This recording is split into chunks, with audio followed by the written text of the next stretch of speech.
Hi dear gardeners, இங்கே பாருங்கள். இந்த செடி வந்து கீழே விழுந்து இந்த பட்டை வந்து உறிஞ்சி இந்த இடத்துல ஒரு கேப் இருக்குங்க.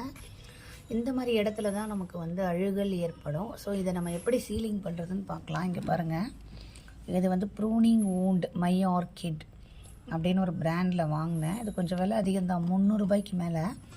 இதை எடுத்து நம்ம என்ன பண்ணணும்னா தடவி விட்டுறணுங்க. அந்த செடியில் அந்த வூண்டில் வந்து நம்ம தடவி விடணும். இங்கே பாருங்கள், இந்த மாதிரி தான் எடுத்திருக்கேன். இங்கே பார்த்தீங்கன்னா அந்த கேப்பு நல்லா தெரியுது பாருங்கள். இந்த கேப்புக்குள்ளே தண்ணி போயிட்டு செடியை வந்து அழுக வச்சிடும். ஸோ அதுதான் நம்ம சீலிங் பண்ணணும் பக்காவாக. இங்கே பாருங்கள், இந்த மாதிரி இப்போ நான் ஒர்க் பண்ணிக்கிட்டே வீடியோ எடுத்துகிட்ருக்கேன். கொஞ்சம் கஷ்டமாக தான் இருக்குது. ஸோ இதை பக்காவாக நீங்கள் என்ன பண்ணணும், சீலிங் வந்து பண்ணி ஆகணும். பாருங்கள், கேப்புக்குள்ளே மீண்டும் மீண்டும் இதுக்குள்ளே அந்த ஓட்டைக்குள்ளே அப்பணும். இட்டோம்னா கரெக்டாக இருக்கும் உங்களுக்கு. ஏற்கனவே நான் ஒரு தடவை தடவினேன், காஞ்சப்புறம் பார்த்தா திரும்பியும் பட்டைக்குள்ளே கொஞ்சம் கேப் இருந்தது. ஸோ இப்போ அந்த கேப்பை வந்து நான் ஃபில் பண்ணிட்டேன்னு நினைக்கிறேன். திரும்பியும் காஞ்ச பிறகு திருப்பியும் அங்கே ஒரு கேப் தெரிஞ்சதுன்னா அந்த இடத்துல வந்து திருப்பியும் கூட நான் என்ன பண்ண வேண்டியிருக்கும்னா இதை வந்து போட்டு அப்ப வேண்டியிருக்கும்.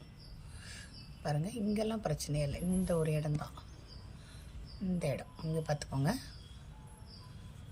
இந்த இடம் தான்.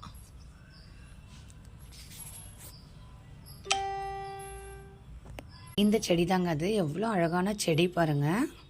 சூப்பரான ஒரு வெரைட்டி. உள்ளே வந்து ஒரு மாதிரி ரோஸியாக இருக்கும். சூப்பரான செடி, நல்ல பெரிய செடியும் கூட.